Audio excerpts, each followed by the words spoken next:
Samahan nyo ako mag-ride mula Bulacan hanggang Pampanga. Kasi naman itong si Uncle, alas 3 na madaling araw nakikrib sa McDo. Nga pala, ako nga pala si Tito Da, isang siklistang maniniyot na nangangarap na sana balang araw magkaroon ako ng maraming pera.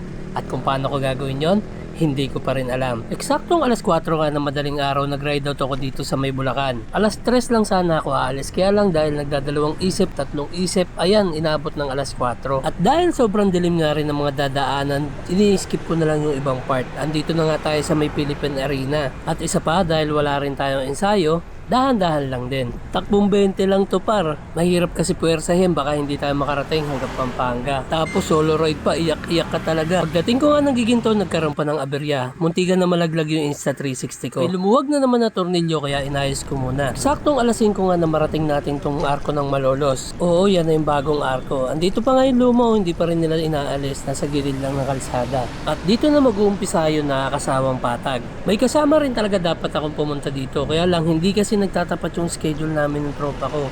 Yung nakasama ko mag-ride nun sa Nueva Ecija. Kaya naman ngayon naisipan ko na solohin na lang muna. Para at least masubukan ko rin kung kaya ko ba talaga. Pero ito yung nagpatunay sa akin na mas maganda pa yung puro ahon kaysa yung gantong patag. Kasi sobrang nakakainip. At dito na nga tayo sinikatan ng araw sa may Kalumpit. At alam mo na kung ano ang kasunod nito. Ang arko ng Pampanga.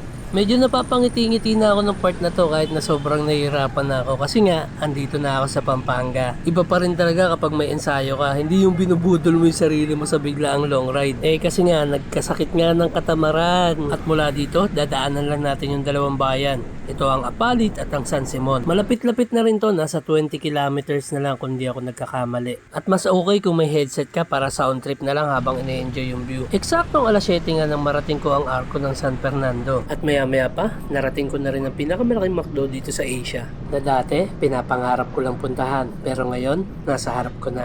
Napaka-bike friendly rin ng lugar na to dahil meron silang parking para sa mga bike nyo. Kung saan pwede ka na rin kumain kasi may table at chairs na rin dito. Kaso ingat lang sa paglagay sa mga bike rack kasi itong malaking to, nakakasira daw. Buti na lang, sinabihan din muna ako ng mga lokal dito. Maraming salamat sa inyo mga sir. At dahil solo nga lang din ako, nakiusap din muna ako kala sir na baka pwedeng pabantayan muna dahil papasok ako sa loob para umorder. Pwede makinig na rin ba?